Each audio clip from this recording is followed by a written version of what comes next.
is about ova, spelt O-V-A. You can't learn to ski jump without breaking legs, and you can't make an omelette without... Breaking eggs. And we're off and running. Yes. But you're going to show us how you can. You can make an omelette without breaking eggs. In Japan, it's called a golden egg, as we shall demonstrate. What you need to do is... Get a chicken. An egg. It's in a pair of ties. Well, it's in a stocking, so I'm going to pass this to you. And what you need to do is you need, basically, to break the membrane that is round the egg yolk. That is called the vitelline membrane. It's protein fibres. And what you do is you spin it like this, and you're trying to shake the egg. And actually, it's one of the good things when you let go, it does that. I've got a very expensive suit on at this point. Ah, OK. Just spin it gently, it would be the thing. Yeah. I don't think we've ever had anybody who's worn expensive clothing on this show.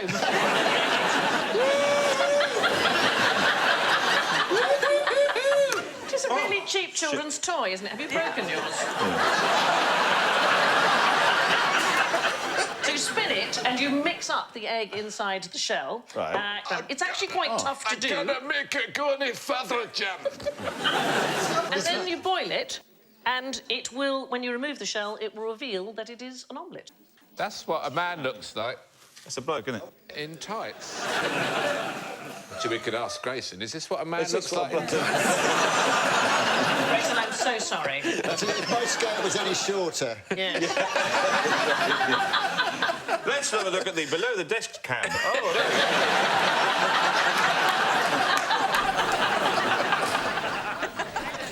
we go. Which is the odd one out of these four? Odd, odd, odd or odd? Three. Number three? I mean, this feels like this is... Can't... Yeah. Well, I think the last one that we pick is going to be the good one, right? do you think? One. Does someone get paid when that sound effect goes off? It feels like sometimes...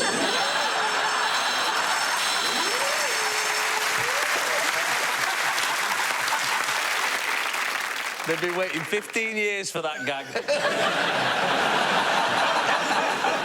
There are lots of what we call augmented animals, so animals who make themselves look a bit different. One of my favourites, Urubba lugens caterpillar.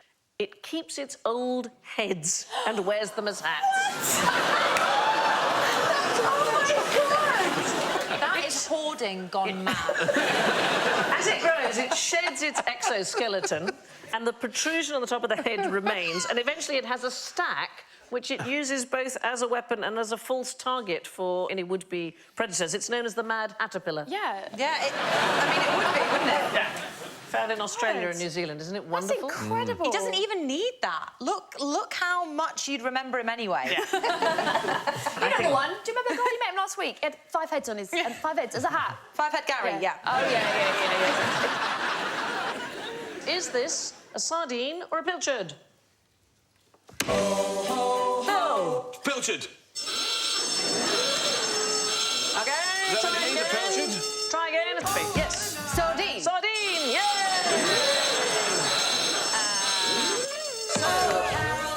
Dolphin! If it were an optical illusion, it would be red. It would therefore be a red... Snapper! Easy. I want that as a ringtone. Wow. There you go. Snapper! Snapper! I've got a text. I am aroused. That is fantastic. Wow. Make that as a gift. Make that into a gift. Again. Can you do it one more time? Right Claudia? in my That's very face. good.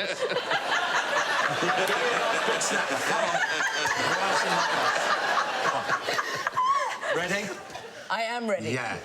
God. So if it was an optical illusion, it was red, it would be a red... Snap!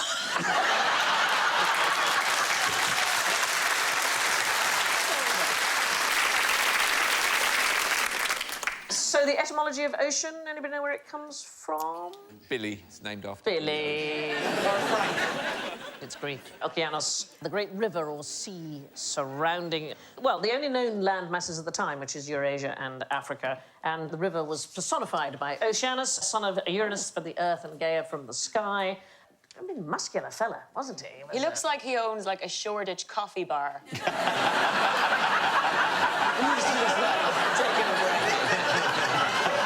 my God, we've got every sort of coffee you could imagine. We've got the stuff made by weasels. He's married to his sister. Listen, don't knock it till you've tried it. How many kids do you think they had, he and his sister Tethys? 3 kids, 6 heads.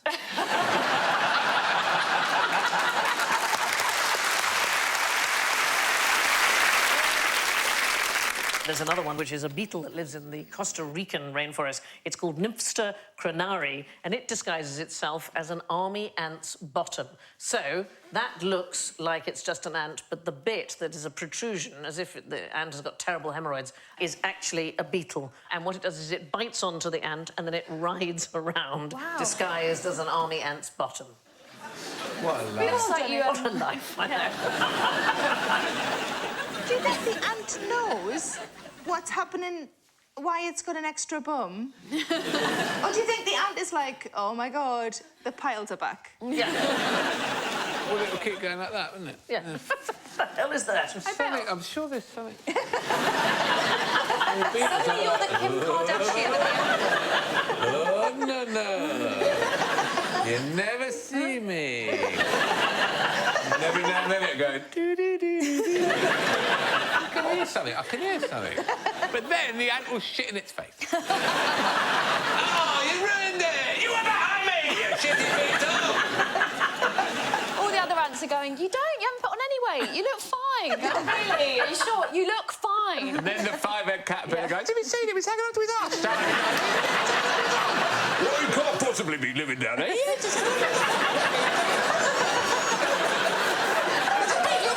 There's a beetle on the exhaust. Swap places. Oh, no. Yes, there's a beetle on the exhaust. Go down there. Oh, I can't get up there. Why am I always at the bottom?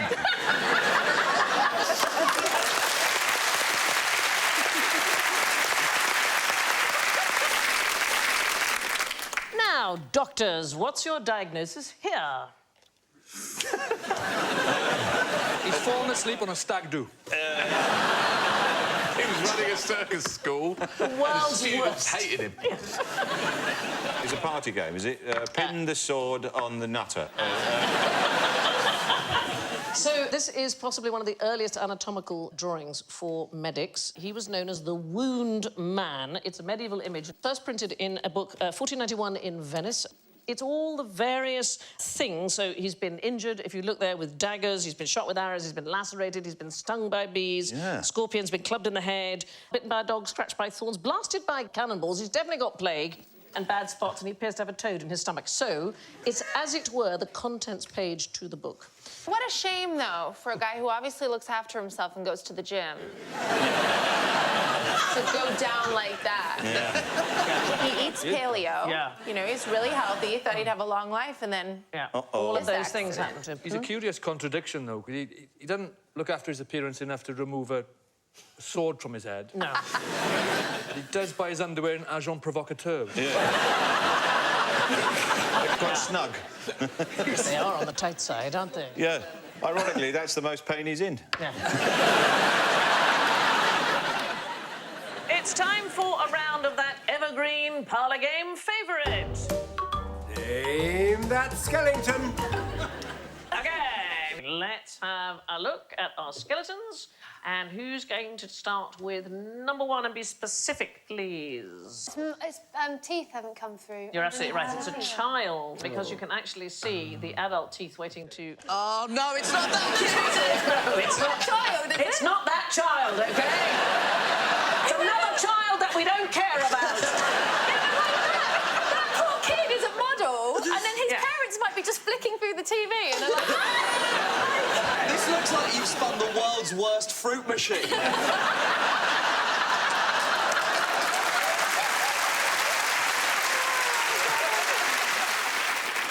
Yeah, you can see the teeth waiting to come through there. So the process of the old teeth being pushed out is called exfoliation. We moved house recently, and behind the U-bend under the sink, we found this tobacco tin full of children's teeth. Oh, my God. Yeah. And Is that where the tooth fairy puts them? And I didn't know what we should do with them, and I felt really bad because they're obviously the people who lived in the house before us, and it's like a family heirloom. So I asked our neighbour if they had a forwarding address for them, and they were like, yeah, sure. And I sent it to them, and I felt really good about myself. And then I was talking to my other neighbour, and she said, that's so weird, because they didn't have children. So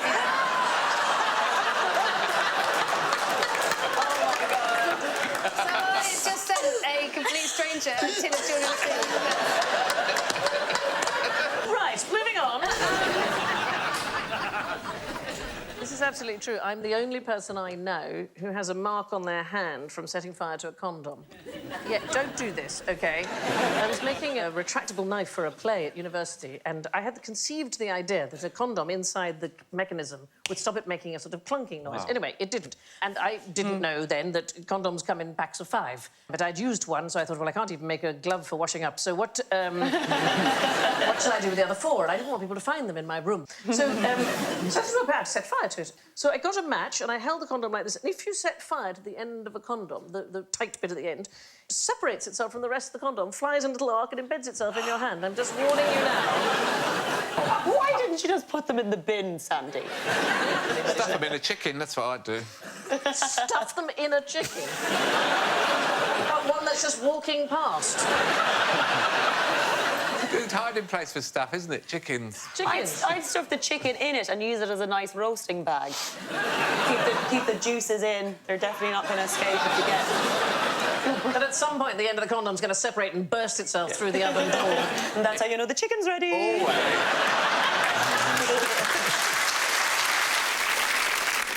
What we're going to do now is we're going to test out how a dog does on sniffing things out. I have here some contraband, which I am going to give to you, Alan. OK. And what I would like you to do is put it in your pocket Put it in my... and go and hide in the audience. Go and hide in Croydon. So the audience have got special masks to put on. So if they could put those who've got masks could put them on. Oh, my God. So it's terrifying. Oh, it's like a sieve. That's awful. Terrifying. Oh, yeah, because you've done it. Now, this is a very special episode of Jonathan Creek. I never thought I'd be involved in a live game of Where's Wally? OK, we now welcome, please, to the studio from the RAF Police, Corporal Sam Robson Rodriguez and Rex.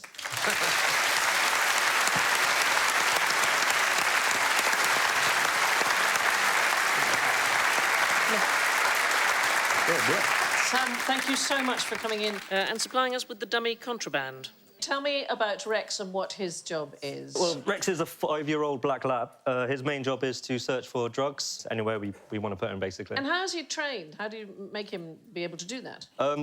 Well, we start searching for, like, their toys, and then we just associate the toys with the drugs, so then in their head they think they're searching for their toy, whereas, in fact, we want them to search for the drugs. And how many scents can Rex recognise, do you think? He's trained on all the main scents and basically anything that you can make out of that. So he looks keen to get going. He does. Right, Sam, please, over to you, my lovely. Thank you very much.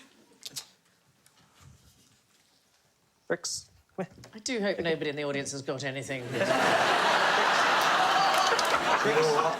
I really hope somebody does. Yeah. Wouldn't that just be the best bit of telly ever? If he dragged someone to the floor and just dragged them out. A live drug bust on QI. So far, Someone out. ignoring everybody, so that's good for that side. Okay. How will he show if he knows? They have either a stand indication or a sit indication. Uh-oh. Is he sniffing your crotch, Alan? Is it in your left pocket? Oh, my God! Let's have a round of applause, please, for Rex and Sam.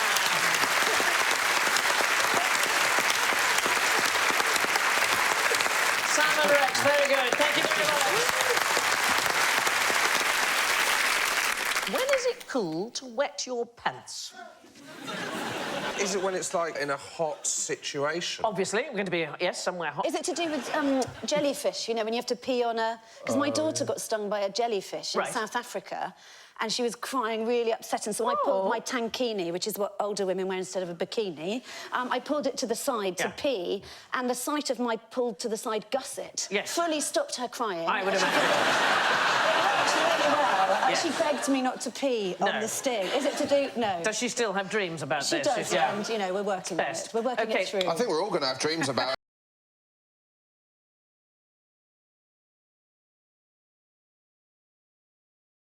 Bamboo. Panda.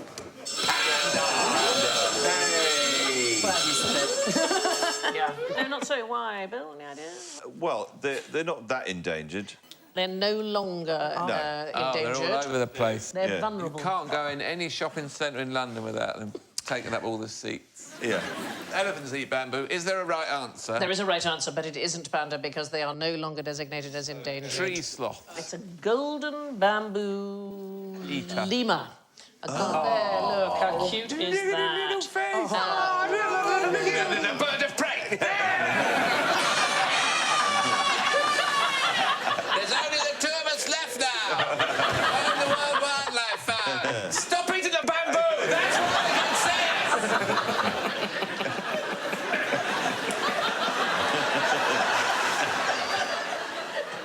We're making the same mistakes again and again and again. We need to adapt to new habitats. Shut up, I'm eating all the bamboo before the bird comes back. I love bamboo. I bloody love it. You can do so much with it. You can grill it. You can fry it. You can chop it up. You can make scaffolding out of it for building a lemur It's house. a very flexible plant. Everyone knows that. You can make a xylophone out of it, for There's God's loads sake. of it. Why are we dying out? We should be thriving. We're not having enough sex. It doesn't really look like bamboo, though. I mean, it looks like he's crimping the end of a joint. Yeah, just crimp it. Here we are. That's it. Right. OK, come on, everyone. The Camberwell carrot. Yeah. Now, you'll need to sort the sheep from the goats. So, let's play... Sheep or goat? This is really dumbed down, isn't it? This show used to be something. I mean... What is the difference between a sheep and a goat? I think it's something that they do rather than what they look like. The simplest way to tell them apart is that goats' tails point upwards. That is the easiest way. It's almost like they're asking for it. Listen to him, he's a bad man! That is a kind of... the horns, right? That's the whole point of the horns. Yeah. Don't listen to him either! I'm a very terrible man! So sorry.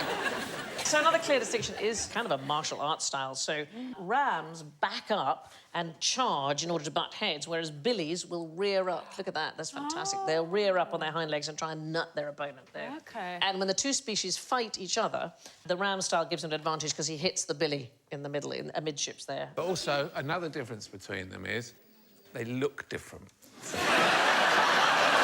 Look different. Spelt differently. They have different Tails, names. Different names. OK, let's find out whether you're right, whether it is in fact because they look different, as we play Sorting the Sheep from the Goats. Sheep or goat? I'm telling you, Jimmy, you're going to be hosting this before long. This is quiz show. OK, here we go. First picture. Goat. Sheep.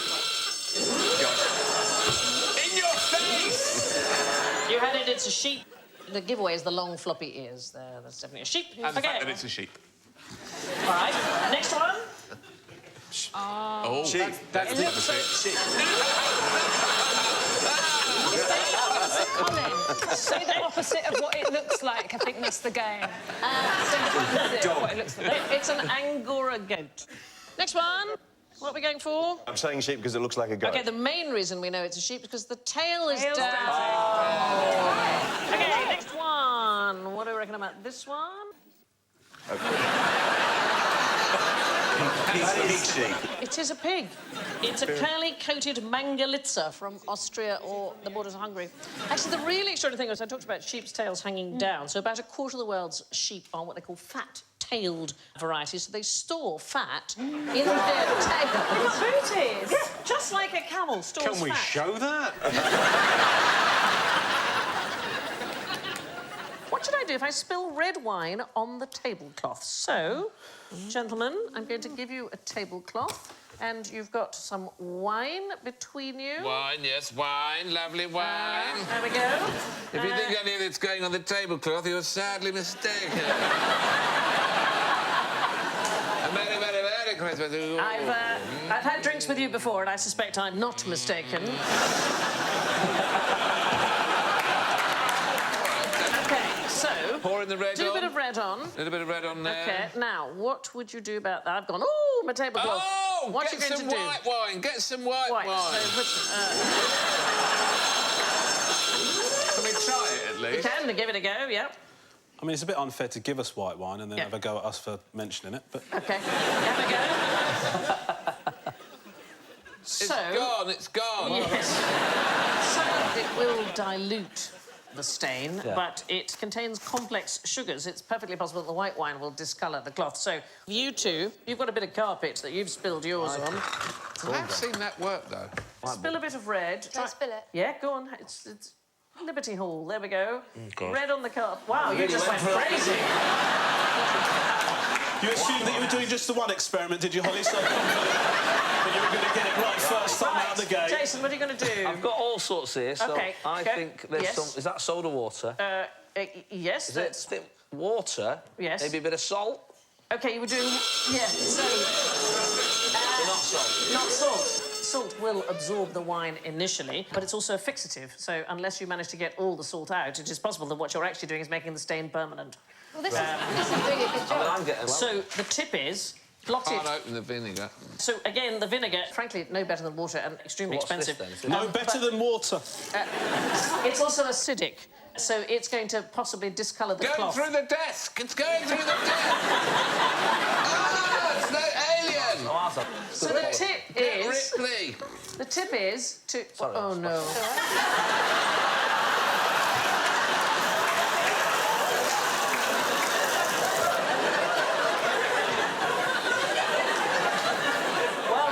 Fire out. That didn't work, That didn't work, no. What you need to do is blot it with kitchen paper. I was going to take this notebook home.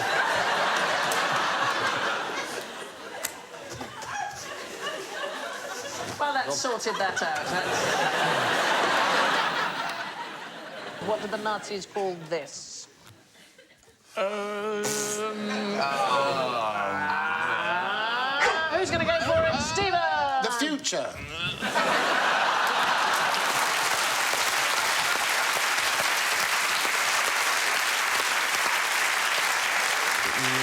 I suppose they didn't call it a swastika. They did not call it the Swastika, and they called it the Hakenkreuz. It's the German for hooked cross, and in Germany, in fact, still referred to, except when discussing it in a neo-Nazi context, in which case it's called the swastika.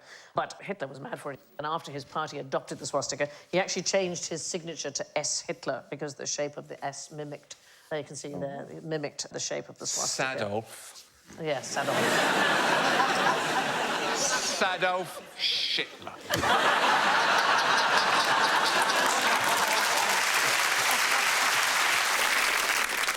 Do you know, I've never seen it. Oh, Josh! Oh, really? Never? You never see the... You are 16 going on 17. Yeah, it's like that, but with a tune. And... Do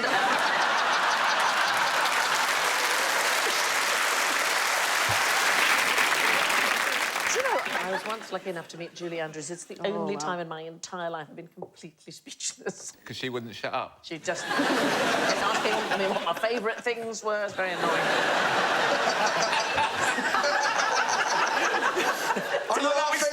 Do you like them tied up with string? I bet you do, girl. I bet you do. What's a deer? What's a female deer? Come on, leave me alone. I'll get the puppets out. Do you want to see the goat herd? It wasn't me singing. Maria. I'll be back with you. I'm Maria. Shut up, Julie. God.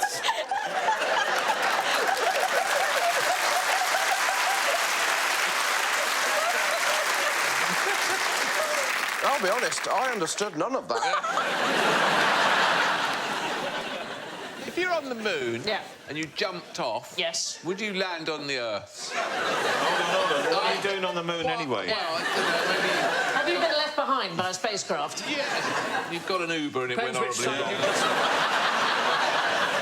If you jumped off the moon, you would just fall, and you'd land on Earth. Yeah. No. I don't think you'd be in a great state. I mean, I think you'd be like Wound Man by the time you got down. They know about space. This is my problem with the sea. Right. They can tell us all kinds of things about planets and space and other galaxies. They've been to the moon, allegedly, but they've not been to the bottom of the sea. I've been to the bottom of the sea and part of it. Have you? Yes. What's down there? Dived. My feet. Yes.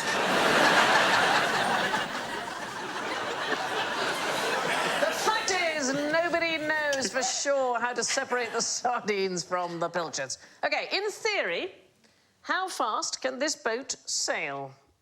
OK. Oh, the jib's broken. Oh, hang on a minute. Wait. Oh, there we are. OK, Is it depending on the wind?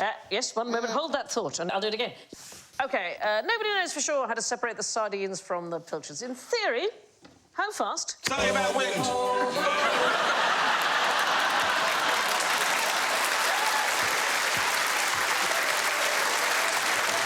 How unusual, a boy who came before I was ready.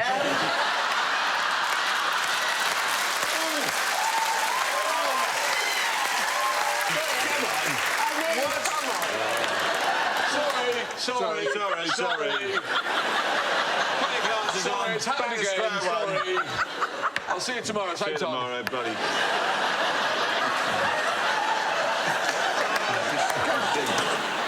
I'm going to do it again. OK, baby.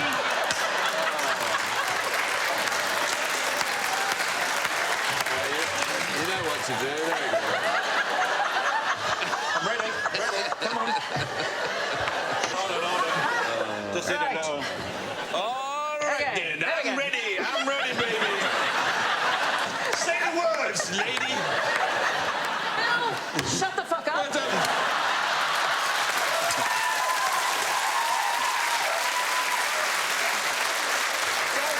Claudia, I'm going to bring out a yacht. But I'm excited about and you're going to say, is it something to do with the wind? But only when... I'm going to do it. OK, go ahead. Shush.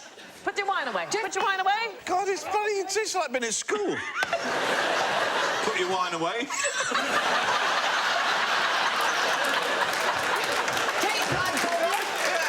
up, put your wine away. Go on. I'll tell you what, happiest days of our life. Bovington Gurney Primary was a rough school of hard knocks, I'm telling you. Bailey, put your wine away and shut the fuck up. Right. Quiet. Here we go. Nobody knows for sure how to separate the sardines from the pilchards. In theory, how fast can this boat sail? Claudia, what do you think? Has it got something to do with wind? Yes!